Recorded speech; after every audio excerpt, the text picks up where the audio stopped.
अस्सलामु अलैकुम वरहमतुल्लाहि वबरकातुहू। दोस्तों, आजकल शादी जब फिक्स हो जाती है, शादी जब तय हो जाती है, तो लड़के वाले लड़की वालों से ये कहते हैं कि हमारे 300 बाराती आएंगे। तो लड़की वाले कहते हैं, लड़की का बाप कहता है कि भाई 300 बारातियों का हम इंतज़ाम नहीं कर पाएंगे, आप ऐसा कीजिए कुछ कम ले आना, 200 ले आना।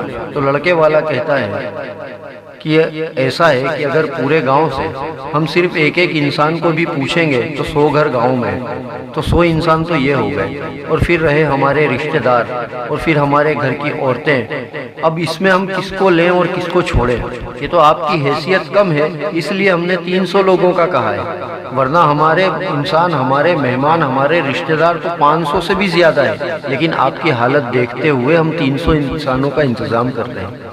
बहरहाल लड़की वाला जो था उसने ये बात मान ली, क्योंकि क्या है कि जिसकी बेटी होती है उसे सारी बातें माननी ही पड़ती हैं। उसने मान ली, फिर शादी हो गई। लड़की वालों ने, लड़की के बाप ने इधर उधर से कर्जा किया और जैसे तैसे शादी को अंजाम तक पहुंचा दिया। कुछ रोज के बाद, कुछ दिनों के बाद उसी लड़के के घर में एक शख्स बीमार पड़ गया। इस तरह से बीमार पड़ गया कि डॉक्टर ने कहा कि इसे एक बोतल खून की ज़रूरत है, एक बोतल खून की ज़रूरत है। अब वो पूरे रिश्तेदारों से पूछता फिर रहा है, पूरे रिश्तेदारों के आगे गिड़गिड़ा रहा है कि एक बोतल खून दे दो, एक बोतल खून दे दो। कोई रिश्तेदार आगे नहीं आया। अब पूरे गांव वालों को बता रहा है कि मेरे घर में एक बोतल खून की ज़रूरत है, मुझे एक बोतल खून की। पूरे गाँव से कोई नहीं आया।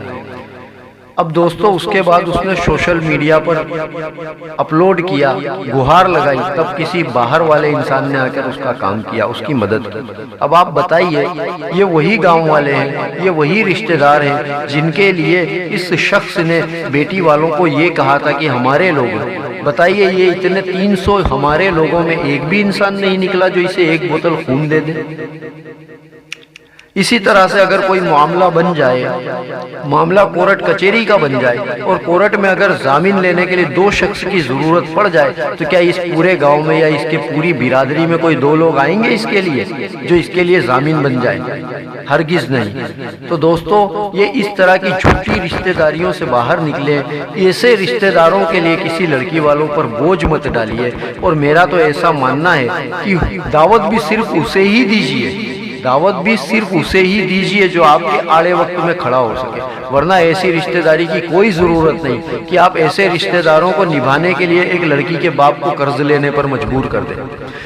दोस्तों, अगर मेरी बात आपको सही लगी है तो प्लीज़ मेरे चैनल को लाइक कीजिए, सब्सक्राइब कीजिए और इस बात को शेयर कीजिए। और अगर आपको ऐसा लगता है कि इस बात में कोई कमी पेशी है तो कमेंट बॉक्स में आकर मेरी इस्लाह कीजिए। अस्सलामु अलैकुम वरहमतुल्लाहि वबरकातुहू।